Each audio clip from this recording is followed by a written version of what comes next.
Bonjour à tous et à toutes. Aujourd'hui, une vidéo un peu à l'envers. Oui, je vous fais l'intro à la fin et la fin à l'intro. Enfin bref, j'ai réalisé une page dans mon carnet. Donc notamment, c'est un carnet, je vous mettrai de toute façon, comme d'habitude, tous les liens des produits que j'ai utilisés pour cette vidéo dans le petit plus. C'est un carnet de chez Stamperia. Ils sont très très bien. J'ai fait ma page, je vais vous la montrer là maintenant et vous montrer ce que j'ai utilisé. Voilà où vous allez arriver à la fin de la vidéo.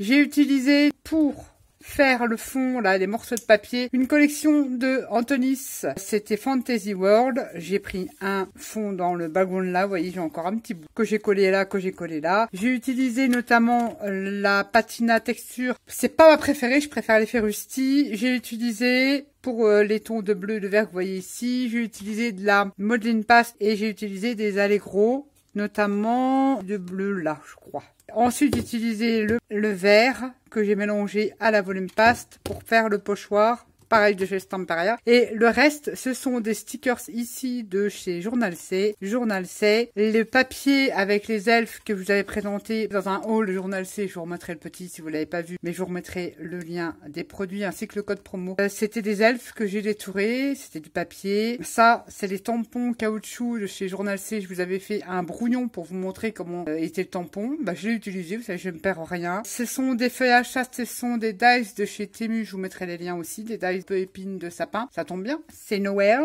Et j'ai utilisé les petites fleurettes que m'a gentiment envoyé Bénédicte. Je les adore, je te remercie. D'ailleurs, elle m'a fait un super tuto qu'elle m'a envoyé par mail. J'aurais jamais cru que tu les faisais comme ça. Je vais tester, j'ai encore pas testé, mais je vais en réaliser. Là, c'est une étiquette que je réalisais avec, je ne sais pas d'où ça vient, ça, c'est des étiquettes que j'ai faites, je sais plus, je me rappelle plus de comment j'ai fait ça. Enfin, c'est un dies avec une étiquette, c'est un montage que j'ai fait. Des feuillages, il y en a de chez Action, ça, c'est du Daphné Diary, l'abeille, Daphné Diary, et un tampon de chez Action que j'ai aquarellé. Des dies de chez Innovart qui font des nuages, les stickers de Journal C. Journal C, je ne sais pas par contre, ça, j'aurais pas le lien, parce que je crois qu'ils en ont plus dans la boutique, les dragons. Les étiquettes de la boutique Lemon Création, les mots en français. Pareil, je vous mettrai le haul si vous ne connaissez pas cette boutique. C'est top, que j'ai collé ici.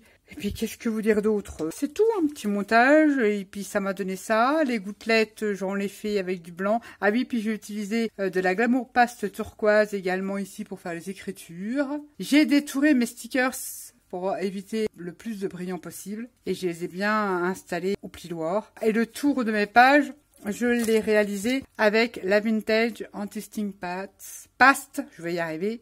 Ça donne cet effet-là. Et mes feuillages, je les ai faits, vous voyez, comme ça. J'ai utilisé le Nogalina que j'ai racheté à Constance. J'ai fait les deux côtés. Et j'ai mis un spray doré de chez Distress et un spray orange de chez Distress. J'ai réalisé un fond comme ça et j'ai fait plein de feuillages comme ceci dans mes fonds patouille. Donc ça fait un petit peu doré. J'aime beaucoup le Nogalina. Ça fait vraiment l'effet bois. J'aime beaucoup. J'ai dit que je vous ferai une vidéo, mais je dis il n'y a pas de mais. Vous inquiétez pas, je vous en ferai une. Toute simply, on fait des choses très très simples en sachant que là, c'est des flecks. C'est pas vraiment de la poudre. Donc c'est pas... Il faut que je la réduise en poudre pour vous faire certaines techniques. Mais en tout cas, c'est génialissime. Je vous ai laissé en musique. J'avais besoin, en fait, voilà, d'être dans ma bulle. J'espère que cette vidéo vous aura donné surtout des idées avec les papiers de chez Journal C, des dies, utiliser ses propres papiers décor. Si vous avez des collections, il ne faut pas avoir peur de détourer dans des collections de n'importe quelle marque. D'utiliser ces dies, vous voyez, il y a des découpes, des stickers, de la peinture, des pochoirs, on utilise ce que l'on veut. Quand on ne sait pas dessiner, eh ben on arrive à représenter des choses, je dirais plutôt sympas. Sur ce, ouais, je vous dis à bientôt.